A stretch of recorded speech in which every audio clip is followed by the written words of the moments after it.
নমস্কার বন্ধুরা, আমি প্রতিমার হেসেলে আমি আপনাদের সবাইকে স্বাগত জানাই।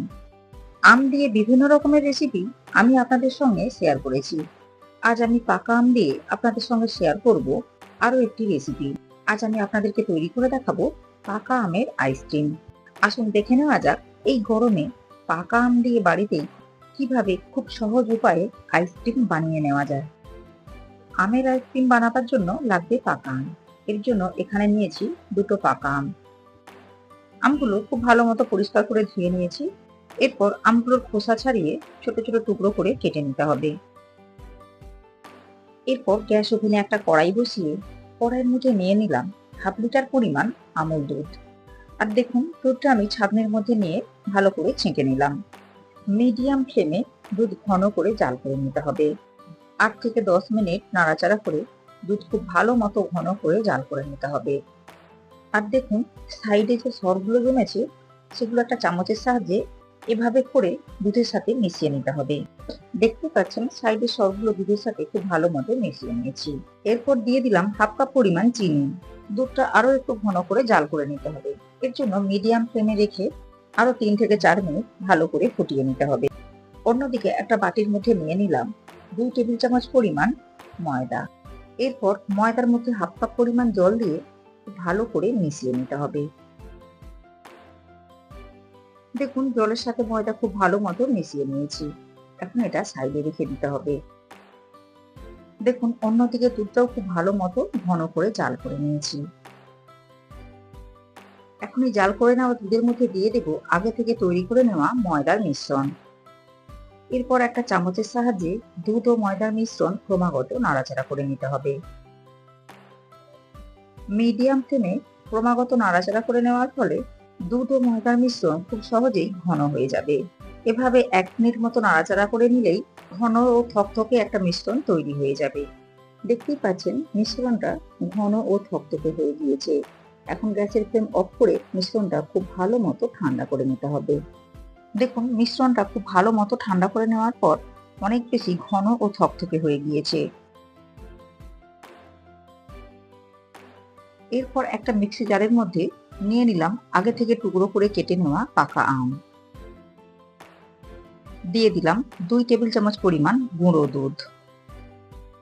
এরপর মিক্সি জারের মধ্যে দিয়ে দিলাম আগে থেকে তৈরি করে নেওয়া দুধ ও ময়দার মিশ্রণ। দেখুন সমস্ত মিশ্রণ দিয়ে দিয়েছি। এখন ঢাকনা বন্ধ করে উপকরণগুলোর খুব ভালো করে পেস্ট তৈরি করে নিতে হবে। দেখুন খুব ভালো মতো পেস্ট তৈরি করে নিয়েছি। দেখতেই পাচ্ছেন মিশ্রণটা কতটা ক্রিমি হয়েছে। এখন এই মিশ্রণটা নিয়ে নিচ্ছি এইরকম একটা পাত্রের মধ্যে। আপনাদের হাতের কাছে ঢাকনাযুক্ত যে কোনো রকম পাত্র থাকলে তার মধ্যে মিশ্রণটা নিয়ে নিতে পারেন, কিংবা স্টিলের বাটির মধ্যে নিয়ে ওপরটা অ্যালুমিনিয়াম ফয়েল পেপার দিয়ে ঢেকে দিতে পারেন। দেখুন সমস্ত মিশ্রণটা নিয়ে নিয়েছি। এখন ঢাকনা বন্ধ করে ডিপ ফ্রিজে 8 থেকে 10 ঘন্টা রেখে দিতে হবে।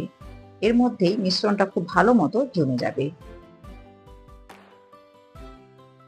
8 থেকে 10 ঘন্টা পর ফ্রিজ থেকে আইসক্রিমের পাত্রটি বের করে নিয়েছি।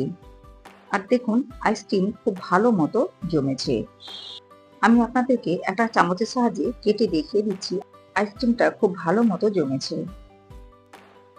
এই সময় আইসক্রিমটা খাওয়া যেতে পারে, কিন্তু আমি এই সময় আইসক্রিমটা আবারও একবার মিক্সি জারের মধ্যে নিয়ে 2 থেকে 3 বার ঘুরিয়ে নেব। দেখুন আবারও মিক্সি জারের মধ্যে মিশ্রণটা খুব ভালো মতো ঘুরিয়ে নিয়েছি। আর দেখতে কতটা ক্রিমি হয়েছে। আবারও ওই পাত্রের মধ্যে মিশ্রণটা ঢেলে নিয়ে ঢাকনা বন্ধ করে ডিপ ফ্রিজে 8 থেকে 10 ঘন্টা রেখে দিতে হবে। এতে করে আইসক্রিমটা খুব ভালো মতো জমে যাবে। আমের মরশুমে আইসক্রিমের এই রেসিপিটি বাড়িতে একবার হলেও বানাবেন।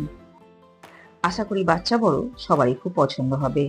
আর এই আইসক্রিমটা দোকানের কেনা আইসক্রিমের থেকে কোনো অংশে কম হয় না। রেসিপিটি ফেসবুক পেজ থেকে দেখলে পেজটিকে ফলো করে নেওয়ার অনুরোধ রইল। বন্ধুরা, আজকের আমার এই আইসক্রিম তৈরি রেসিপিটি আপনাদের ভালো লাগলে লাইক ও শেয়ার করবেন। রেসিপিটি ইউটিউব থেকে দেখলে চ্যানেলটাকে সাবস্ক্রাইব করে পাশে থাকা বেল আইকনটি প্রেস করে নেওয়ার অনুরোধ রইল। দেখুন 8 থেকে 10 ঘন্টা পর আইসক্রিমটা ফ্রিজ থেকে বের করে নিয়েছি। আর কেটে দেখিয়ে দিচ্ছি আইসক্রিমটা দেখতে যতটাই লোভনীয় হয়েছে, খেতেও খুব টেস্টি হয়ে থাকে। কোনো রকম ক্রিম কিংবা কনডেন্স মিল্ক ছাড়াই আইসক্রিমটা কতটা ক্রিমি হয়েছে দেখে বোঝার উপায় নেই এটা বাড়িতে বানানো না দোকানের কেনা আইসক্রিম। আইসক্রিমটা কতটা ক্রিমি হয়েছে। ভালো থাকবেন, সুস্থ থাকবেন। ধন্যবাদ।